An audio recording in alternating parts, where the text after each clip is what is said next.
क्या आप जानना चाहते हैं कि इस्लाम में किन जानवरों की कुर्बानी करना अच्छा नहीं समझा जाता? तो चलिए आपको बताते हैं। इस्लाम में कुर्बानी के जानवरों के लिए साफ उसूल बताए गए हैं।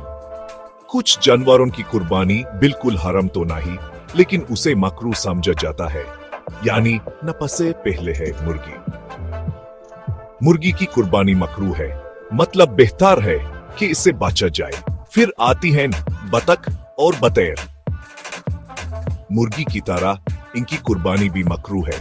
गधे का मामला थोड़ा अलग है। इनकी कुर्बानी मकरूह तहरीमी है, जिसका मतलब है कि ये सख्त नापसंदीदा है। अगरचे गधे नापाक नहीं हैं, लेकिन उनकी कुर्बानी करना पसंद नहीं किया जाता। और आखिर में चौथे जानवर जैसे कि भेड़िए और लोमड़ी के बच्चे। इन चौथे जानवरों के बच्चों की कुर्बानी भी मकरूह है। तो अगरचे ये कुर्बानियां मना नहीं है, बेहतर यही है कि इनसे बचा जाए। क्या आप इन उसूलों के बारे में और मालूमात चाहते हैं? तो हमारी अगली वीडियो का इंतजार कीजिए।